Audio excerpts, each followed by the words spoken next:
खूनी कुआं। सीमा गर्मियों की छुट्टियों में अपनी नानी के गांव आई थी।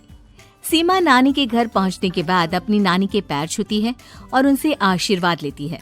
तभी उसकी नानी उससे कहती है, इतनी बड़ी हो गई मेरी सीमा, चल जल्दी से हाथ मुंह धो ले, मैं तेरे लिए खाना लगा देती हूँ। भूख लगी होगी ना?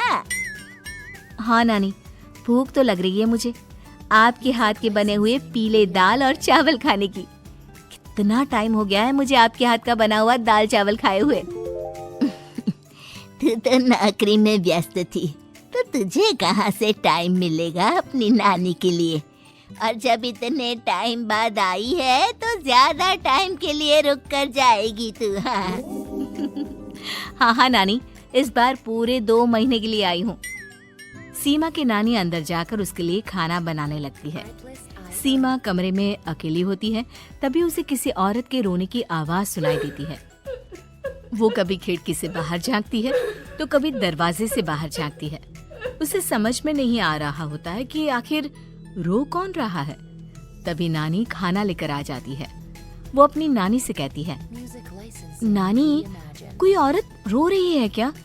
मैं जब से यहाँ आई हूँ तब से मुझे यहाँ किसी औरत की रोने की आवाज आ रही है। हे भगवान, कहीं ये वही तो नहीं? बोलो ना नानी। अरे कोई नहीं रो रहा, ये तेरे मन का वहम है।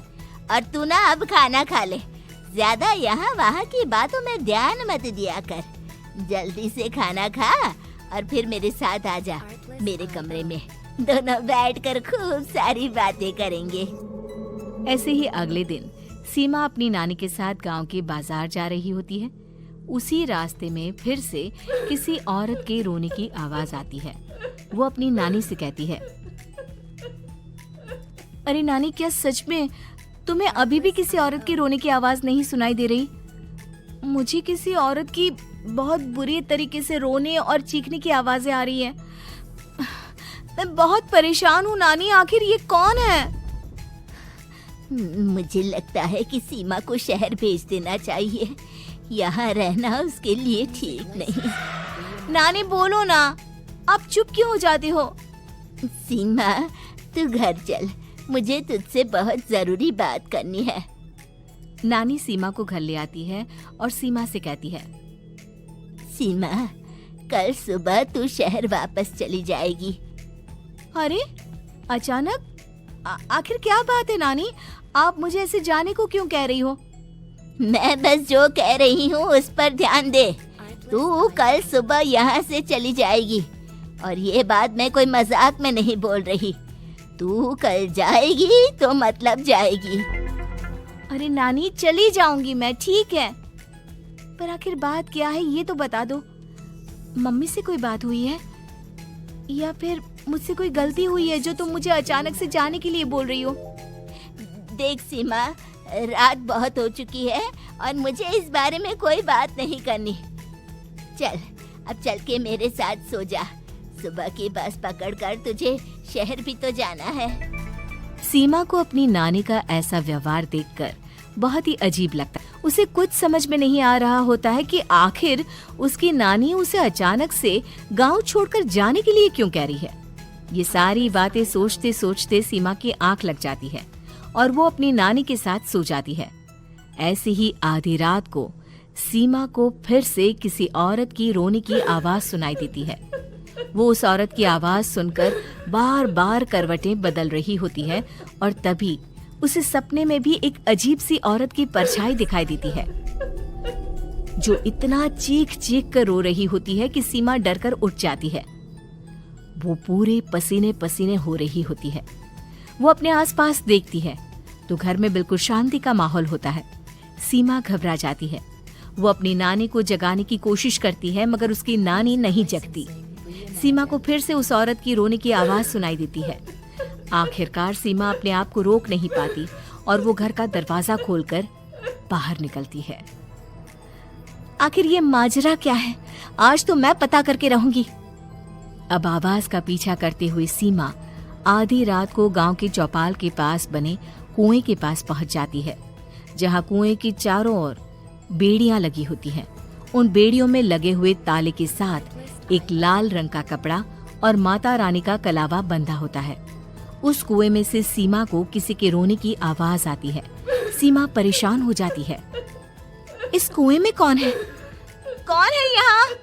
सुनो, कौन है? कौन रो रहा है? वो चिल्ला चिल्ला कर पूछती है और साथ ही लोगों को जगाने की कोशिश करती है, मगर किसी को भी उसकी आवाज सुनाई नहीं देती। अब सीमा खुद उस कुएं के पास की बेड़ियों और तालों को खोलने की कोशिश करती है और किसी तरह कुछ देर की मशक्कत के बाद सीमा उसको खोल भी देती है। और जैसे ही वो कुआं खोलकर उसके अंदर झांकती है, सीमा उस कुएं में गिर जाती है। इतने में उसकी नानी की नींद भी खुल जाती है और सीमा को पास ना देखकर नानी परेशान हो जाती है। नानी घबराकर पूरे घर में उसे ढूंढने की कोशिश करती है, जिसके बाद उसकी नानी और सभी लोग उस खूनी कुएं के पास जाते हैं और सीमा की नानी कुएं के पास खड़ी होती है। सभी गांव वालों और सीमा की नानी को सीमा के चिल्लाने की आवाज आती है। बचाओ! कोई मुझे बचाओ! मेरी बच्ची, हम आ गए, हम तुझे बचा लेंगे। नानी, मुझे यहाँ बहुत डर लग रहा है। यहाँ इंसान की कटी हुई मुंडिया, हाथ, पैर और कंकाल है और खून भी है। नानी, मुझे डर लग रहा है। आप सब मेरी मदद कीजिए, नहीं तो ये खूनी कुआं मेरी बच्ची को भी खा जाएगा। अरे मुझे तो ये समझ में नहीं आ रहा कि आखिर इस खूनी कुएं को खोला किसने। सालों पहले इसको इतनी मुश्किलों के बाद तांत्रिक बाबा ने बंद किया था।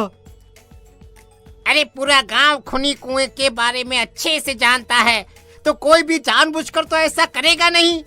मतलब किसी ने अनजाने में इसे खोल दिया है भैया। सीमा को इस बारे में मालूम नहीं था और जब से वो यहाँ आई थी तभी से उसे किसी औरत के रोने की आवाजें भी सुनाई दे रही थी। कहीं सीमा ने ही तो उसे नहीं खोला। अगर ऐसा है तो फिर सीमा का बचना बहुत मुश्किल है। वहीं कुएं के अंदर सीमा रोते हुए बैठी होती है कि उसे आवाज सुनाई देती है जो कुएं के बाहर खड़े गांव वालों में से किसी को सुनाई नहीं देता। आज सालों के बाद मुझे ताजा खून मिलेगा। तेरा खून पीकर आज मैं अपनी प्यास बुझाऊंगा।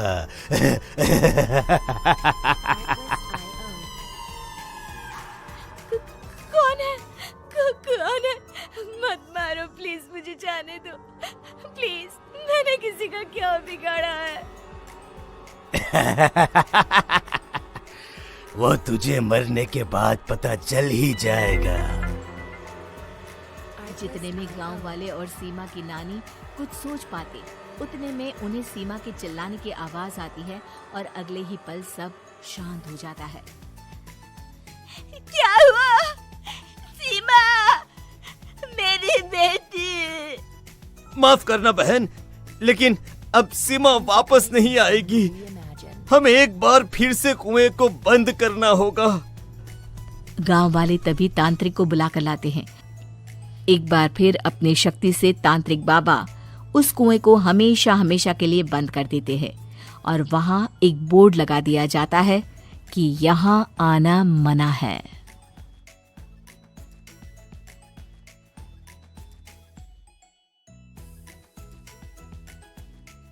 Artlist.io